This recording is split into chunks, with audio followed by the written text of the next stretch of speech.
राधा जी और रुक्मिणी जी दोनों का भगवान श्री कृष्ण के जीवन में महत्वपूर्ण स्थान है, लेकिन इन दोनों में कुछ स्पष्ट भिन्नताएं हैं। आइए जानते हैं इनके बीच के अंतर। वर्ण। राधा जी प्रेम की प्रतीक। राधा जी भगवान श्री कृष्ण की अनन्य प्रेमिका मानी जाती हैं। उनका प्रेम शुद्ध, निश्चल और आध्यात्मिक था, जिसे किसी सांसारिक बंधनों या विवाह की आवश्यकता नहीं थी। गोपियों की रानी। राधा जी को सभी गोपियों की प्रमुख और रानी माना जाता है। उनका प्रेम श्री कृष्ण के प्रति अन्य सभी से श्रेष्ठ और अद्वितीय था। वृंदावन से संबंध। राधा का जीवन वृंदावन से जुड़ा है, जहां उन्होंने श्री कृष्ण के साथ प्रेम और भक्ति के अनगिनत लीलाओं में भाग लिया। राधा और कृष्ण का प्रेम सांसारिक नहीं बल्कि आध्यात्मिक है, जो भक्त और भगवान के बीच आत्मिक संबंध का प्रतीक है। राधा का प्रेम इस बात को दर्शाता है कि भगवान के प्रति समर्पण और भक्ति कैसी होनी चाहिए।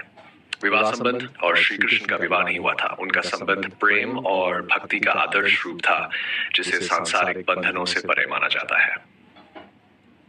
रुक्मिणी जी धर्मपत्नी। रुक्मिणी जी भगवान श्री कृष्ण की पत्नी थी। वे भगवान विष्णु की अर्धांगिनी लक्ष्मी का अवतार मानी जाती है और इसलिए रुक्मिणी जी का श्री कृष्ण के साथ विवाह हुआ था। विदर्भ की राजकुमारी। रुक्मिणी जी विदर्भ राज्य की राजकुमारी थी। उनका विवाह श्री कृष्ण से स्वयं उनकी इच्छा से हुआ था। उन्होंने श्री कृष्ण को पत्र लिखकर अपने प्रेम और विवाह की इच्छा व्यक्त की थी और श्री कृष्ण ने रुक्मिणी का हरण कर उनसे विवाह किया। सांसारिक प्रेम। रुक्मिणी जी का प्रेम सांसारिक और सामाजिक नियमों के अंतर्गत था। वे एक पतिव्रता नारी थी और उनका प्रेम दाम्पत्य जीवन और परिवार से जुड़ा था। द्वारका से संबंध। रुक्मिणी जी का जीवन मुख्य रूप से द्वारका से जुड़ा था, जहां वे श्री कृष्ण की पत्नी के रूप में रहती थी और उनके साथ जीवन व्यतीत किया। सात्विक प्रेम। रुक्मिणी जी का प्रेम समर्पण और कर्तव्य पर आधारित था।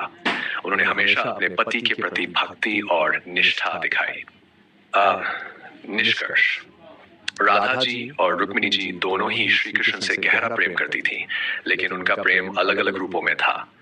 राधा जी का प्रेम आध्यात्मिक, निश्चल और सांसारिक बंधनों से परे था, जबकि रुक्मिणी जी का प्रेम पारंपरिक, सांसारिक और पत्नी के रूप में था।